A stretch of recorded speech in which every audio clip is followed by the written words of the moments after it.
If I were to define what manga is, I'd say it's Japanese comic books. But times have certainly changed, and that answer might no longer be 100% accurate. So, what exactly determines if something is considered a manga? Is it where the story originated from, the author's nationality, how the story is read, or is it simply just the artwork? In this video, I'll be taking a look at a few examples and seeing how necessary these are to classifying what a manga is.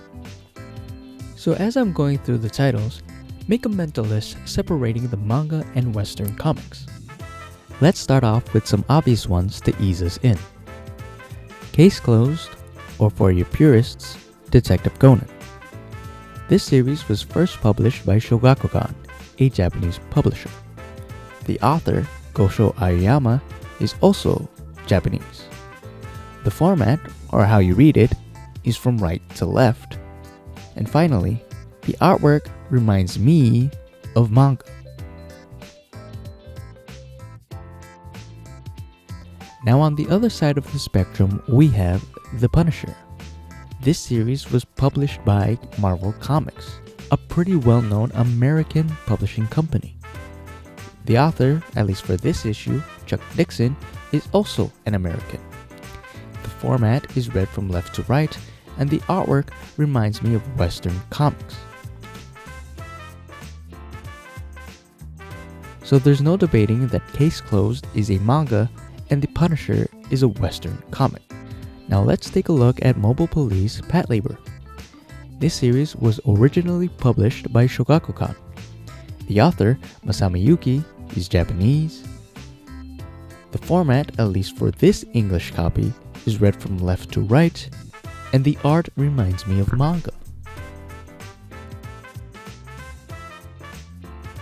But what about Pipochu? This series was published by Kodansha in Japan. The author, Felipe Smith, is an American.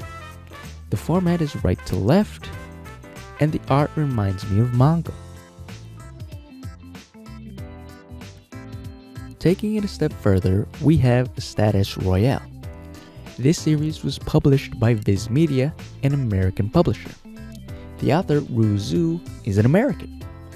The format is left to right, and the art reminds me of manga.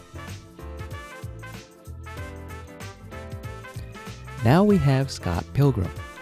This series was published by Oni Press, an American publisher. The author, Ryan Lee O'Malley, is Canadian. The format is left to right, but the art style reminds me of Western comics. Finally, the last thing we'll take a look at is Darkstalkers Morrigan One Shot. This was published by Udon Entertainment, a Canadian publisher. The author, Ken Soo Chang, based on his work, I'm assuming is Canadian, but correct me if I'm wrong. The format is left to right, but the artwork reminds me of manga. So how does your list look like? Did any of these affect how you classified a specific series?